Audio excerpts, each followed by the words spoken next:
بسم الله الرحمن الرحيم. الحمد لله رب العالمين، والصلاة والسلام على سيد الأنبياء والمرسلين وعلى آله وصحبه أجمعين. أما بعد. معزز سامعین، آج 15 اگست 2023 کی شکل میں ہمیں اپنے ملک بھارت کا 77واں یوم آزادی نصیب ہوا. آج میں اپنے ملک کی آزادی پر بے حد اطمینان اور خوشی محسوس کر رہا ہوں. تمام تر پریشان کن حالات کے باوجود اپنے پرعزم جذبات اور حوصلوں سے کچھ باتیں آپ جیسے قیوم اور دانشور حضرات کے سامنے رکھنے کی کوشش کر رہا ہوں. عزیزان ملت، کسے خبر نہیں کہ 1947 میں ہمارا پیارا ملک ہندوستان انگریزوں کے ناپاک چنگل سے آزاد ہوا اور یہاں کے بسنے والے سبھی رنگ و نسل کے لوگوں کو آزادی کی زندگی میسر ہوئی. آزادی انسان کا فطری حق ہے. انسان اپنے بنانے والے خالق حقیقی کے سوا کسی کی غلامی قبول نہیں کر سکتا. یہ اس کے مزاج کے خلاف ہے. انسان صرف اور صرف اللہ کی بندگی اور غلامی کرنے کا مکلف ہے، بلکہ اس کے لیے اللہ کی غلامی باعث فخر ہے. اس لیے کہ وہ مالک سب سے بڑا ہے، سب سے زیادہ طاقتور ہے، سب سے زیادہ رحم کرنے والا ہے اور سب سے بڑا مہربان ہے. اسی کی منشا کے مطابق آدمی کو روزی ملتی ہے، وہی نوازتا ہے، وہی کنگال بنا دیتا ہے، وہی عزت بخشتا ہے، وہی ذلیل کرتا ہے، وہی بیمار کرتا ہے اور وہی شفا دیتا ہے. غرض یہ کہ بہت چیز پر قادر ہے. لیکن اگر کوئی انسان اپنے جاہ و جلال اور مال و دولت کے باعث چاہے کہ دوسرے لوگ اس کی غلامی کرے، ہر کام میں اس کی اتباع کرے، تو یہ انسانی فطرت کے خلاف ہے. یہی وجہ ہے کہ دنیا میں بڑے بڑے ترکم خاک آئے جنہوں نے چاہا کہ اس دنیا کو اپنا غلام بنا کر رکھا جائے. بڑے بڑے بادشاہ گزرے جنہوں نے چاہا کہ انسانوں کے اپنی سرپرستش کرائے، لیکن بالآخر وہ ناکام و نامراد ہو کر رہ گئے. ذلت و رسوائی اور قوموں کی بغاوت نے انہیں کہیں کا نہ چھوڑا.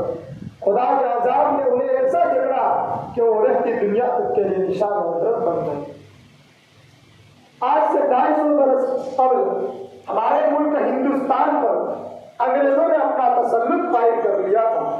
1750 تک پورا ملک انگریزی ایسٹ انڈیا کمپنی کا غلام ہو چکا تھا. 1750 میں بنگال کے نواب سراج الدولہ کو اندازہ ہو گیا تھا کہ انگریز اس ملک میں تجارت کرنے نہیں آئے بلکہ اسے غلام بنانے آئے ہیں، اس دیش کو لوٹنے آئے ہیں. لہذا ملک کے مختلف گوشوں میں جب اہل دانش کی آنکھیں کھلی تو انگریزوں کے خلاف عالم بغاوت بلند ہوا، احتجاج ہوئے، لوگ سڑکوں پر آئے تو انگریزوں نے انہیں مارنا اور گرفتار کرنا شروع کر دیا. انگریزوں کے خلاف آواز اٹھانے کا مطلب بڑا خطرناک ثابت ہونے لگا. ان لوگوں نے خفیہ پلاننگ شروع کی. کچھ جماعتوں نے پرامن احتجاجات کا سلسلہ جاری کیا. جنگ و جدل کا دور چلا. ملک کے طول و عرض میں سینکڑوں میدان جنگ خون سے سرخ ہو گئے. لاکھوں لوگوں کو تخت دار پر چڑھا دیا گیا. ہزاروں علماء کرام کو آگ میں ڈال کر سزائے موت دی گئی. اگرچہ ملک کو آزاد کرانے کی لڑائی میں ہندو، مسلم، سکھ، عیسائی سب شریک تھے، لیکن جانتے ہو سب سے پیش کون لوگ تھے؟ سب سے زیادہ جنگیں کنہوں نے لڑی؟ تمہیں معلوم بھی ہے کہ اس ملک کے لیے سب سے زیادہ گردنیں کن کی کری، سب سے زیادہ جانیں کنہوں نے گنوائی، سب سے بڑھ کر قربانیاں کنہوں نے دی؟ جی ہاں، ہم مسلمانوں کے اسلاف و کاملین ہیں. علماء دین نے مسلمان اس دیش کو انگریزوں کے چنگل سے آزاد کرانے کے لیے شروع سے آخر تک پیش رہے، جس کی گواہی خود انگریز تاریخ نگاروں نے دی. آزادی میں مسلمانوں کا کردار. ہندوستان کو طویل جد و جہد کے بعد آزادی کی نعمت حاصل ہوئی، جس کے لیے ہمارے اسلام نے زبردست قربانیوں کا نذرانہ پیش کیا. جان و مال کی قربانیاں دی، تحریکیں چلائی، تخت دار پر چڑھے، پھانسی کے پھندے کو جرأت و حوصلہ اور کمال بہادری کے ساتھ بخوشی گلے لگا دیا، قید و بند کی صعوبتیں جھیلی اور حصول آزادی کی خاطر میدان جنگ میں نکل پڑے۔ آخر غیر ملک انگریز ملک سے نکل جانے پر مجبور ہوئے۔ غیر ملکی حکمرانوں نے اپنے اقتدار کو قائم رکھنے کے لیے طرح طرح کی چالیں چلی، تدبیریں کی، رشوتیں دی، لالچ دیے، پھوٹ ڈالو اور حکومت کرو کا اصول بڑے پیمانے پر اختیار کیا۔ فرقہ واروں نے اختلافات پیدا کیے، حقائق کو توڑ مروڑ کر پیش کیا، آپس میں غلط فہمیاں پھیلائی، تاریخ کو مسخ کر دیا۔ انگریزوں نے ہندوستان کے معصوم باشندوں پر ظلم و ستم کے پہاڑ توڑے اور وہاں کے لوگوں کو تخت دار پر لٹکایا، ہندوستانیوں پر ناحق گولیاں چلائی، چلتی ریلوں پر سے اٹھا کر باہر پھینکا، مگر ان کے ظلم و ستم کو روکنے اور توق غلامی کو گردن سے نکالنے کے لیے بہادر مجاہدین آزادی نے ان کا مقابلہ کیا اور ملک کو آزاد کر کے ہی اطمینان کا سانس لیا۔ حضرات، ہندوستان کی تحریک آزادی میں مسلمانوں کا حصہ قدرتی طور پر بہت ممتاز و نمایاں رہا۔ انہوں نے جنگ آزادی میں قائد اور رہنما کا پارٹ ادا کیا۔ اس کی وجہ یہ تھی کہ انگریزوں نے اقتدار مسلم حکمرانوں سے چھینا تھا، اقتدار سے محرومی کا دکھ اور درد مسلمانوں کو ہوا، انہیں حاکم سے محکوم بننا پڑا، اس کی تکلیف اور درد اور دکھ انہیں جھیلنا پڑا۔ اسی لیے محکومیت و غلامی سے آزادی کی اصل لڑائی بھی انہی کو لڑنی پڑی۔ حضرات علماء کرام اور عزیز نوجوان، جنگ آزادی میں حیدر علی اور ٹیپو سلطان کا کردار۔ حیدر علی اور ان کے صاحبزادہ ٹیپو سلطان کے ذکر کیے بغیر اور ان کے ذکر کے بغیر جنگ آزادی کی تاریخ ادھوری ہوئی، جو مستقل انگریزوں کے خلاف چیلنج بنے رہے۔ مفکر اسلام حضرت مولانا ابو الحسن علی ندوی رحمۃ اللہ علیہ لکھتے ہیں کہ سب سے پہلا شخص جس کو اس خطرے کا احساس ہوا وہ میسور کا بلند ہمت اور غیور فرما روا فتح علی خان ٹیپو سلطان تھا، جس نے اپنی طالب نظری اور غیر معمولی ذہانت سے یہ بات محسوس کر لی کہ انگریز اس طرح ایک ایک صوبہ اور ایک ایک ریاست ہضم کرتے رہیں گے، اور اگر کوئی منظم طاقت ان کے مقابلے پر نہ آئی تو آخرکار پورا ملک ان کا لقمہ بن جائے۔ چنانچہ انہوں نے انگریزوں سے جنگ کا فیصلہ کیا اور اپنے پورے ساز و سامان، وسائل اور فوجی تیاریوں کے ساتھ ان کے مقابلے میں آ گئے۔ حیدر علی اور ٹیپو سلطان نے انگریزوں سے 4 جنگیں کی۔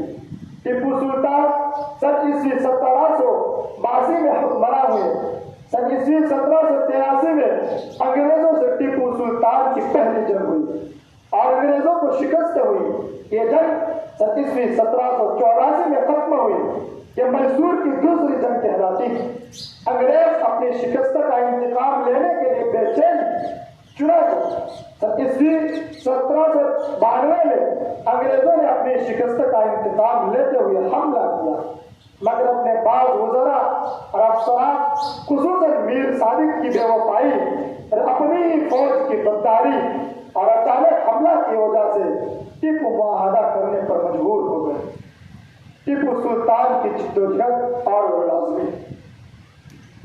ٹیپو سلطان شہید رحمت اللہ علیہ ہندوستان کے راجوں، مہاراجوں اور نوابوں کو انگریزوں سے جنگ پر آمادہ کرنے کی کوشش کی۔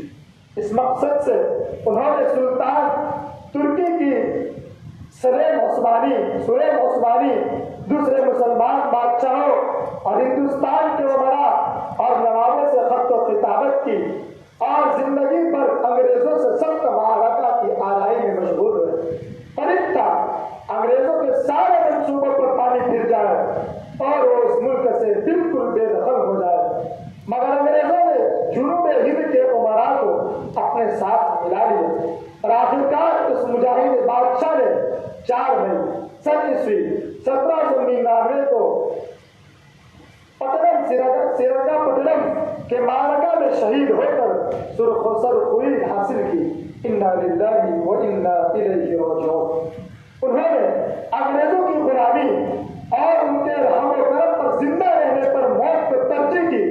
ان کا مشہور تاریخ مقولہ ہے، گدڑ کی 100 سالہ زندگی سے شیر کی ایک دن کی زندگی اچھی ہے۔ گدڑ کی 100 سالہ زندگی سے شیر کی ایک دن کی زندگی اچھی ہے۔ جب جنرل ہارس کو سلطان ٹیپو شہید رحمت اللہ علیہ کی شہادت کی خبر ملی تو اس نے ان کی لاش پر کھڑے ہو کے الفاظ کہے تھے، آج سے ہندوستان ہمارا۔ سامعین کرام، ہم سب جانتے ہیں کہ مجاہدین آزادی کی انتھک کوششوں کے بعد، لاکھوں افرادوں کی قربانیوں کے بعد 1947 کو دیش آزاد ہوا، اور آج ملک کی آزادی کو 77 سال مکمل ہو گئے۔ لیکن آپ کو معلوم ہے کہ ظالم انگریز اس آزاد ملک کو کئی طرح کی مصیبتوں میں ڈال کر گیا